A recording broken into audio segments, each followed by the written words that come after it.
Okay, welcome back to the butcher shop. I was out here messing with the old Sportster, and I figured since I was doing it anyway, I might as well do a quick valve adjustment video for you guys.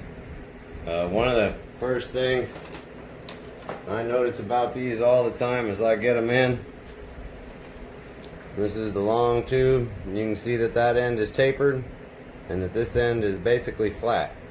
That taper always goes into the tube, so that the seal is on that taper. Always, always. I see them all the time like this, and guys are like, why are they leaking? Well, because they're together wrong. That's why they're leaking. So make sure the bevel's in the middle.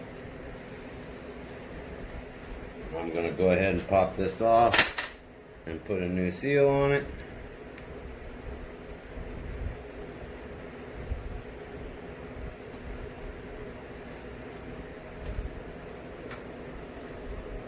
And I don't remember what year they changed,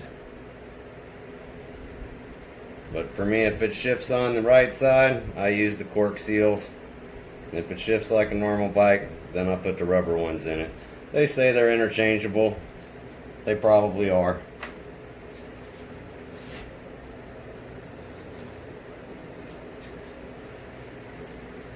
Alright, and the easiest way to know that that tappet is all the way down is to put the front one, the opposing cylinder, all the way up. If the front one's all the way up, the back one's all the way down, and vice versa. Try and make sure you put them back in the same place and the same direction you took them out.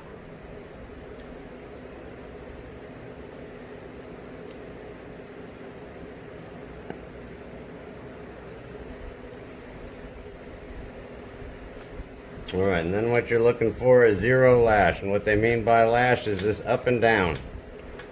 Up and down like that. All that slop, we don't want any of that. So we turn the screw in the lifter up. I just turn it up till it's tight like that, and you can see it doesn't really spin too good. So you turn it back down until you get just a little tiny bit. I don't know if you can see that little tiny bit of movement. Just a little tiny bit. You want to take all that away. Zero lash, and spins freely, so when you go to turn it, it'll spin nice and easy like that. And then go ahead and lock it down. That's all there really is to it.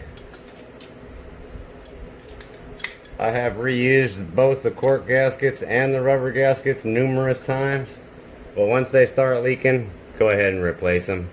If you're not real worried about it, they're not expensive. They're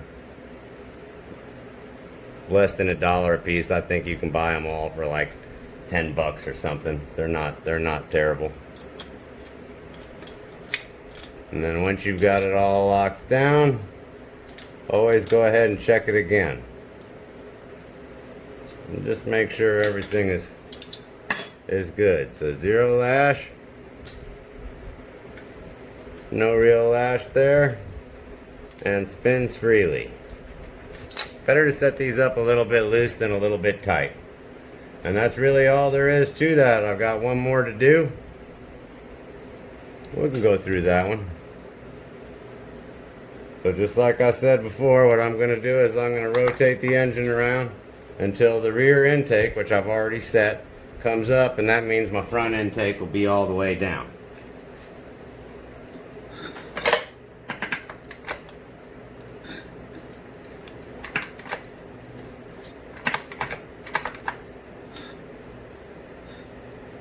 And here it comes. And that's about it. It's up there. So that one's all the way down. And then, like I said, stick some new gaskets in. I always push these down, make sure they're seated pretty good before I even get to messing. One goes up here in the top. I don't know if you can see that guy actually. One goes up there in the top.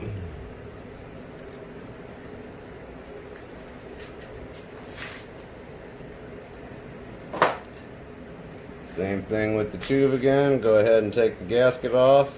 Make sure you keep the washer and take the gasket off. Put a new one on.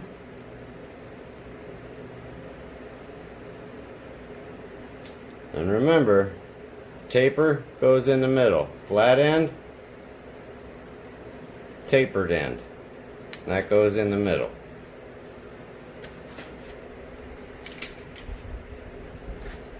And the tube goes in, drops down, and then the same procedure. Turn it all the way up till it kind of gets a little bit tight. Nothing that, if you can't do it with your fingers, it's too tight. So you put it up there with your fingers, you back it off a little bit. And the set screw on this one is really tight, so I've got to do it with 2 wrenches on there. But that's it, 0 lash, and spins freely. That's actually a little tight. There it is, 0 lash and spins freely. And that's it. And then put the clips back in. Everybody has done that before. If you own one of these, you've done it before, that's for sure. And that's it for this one.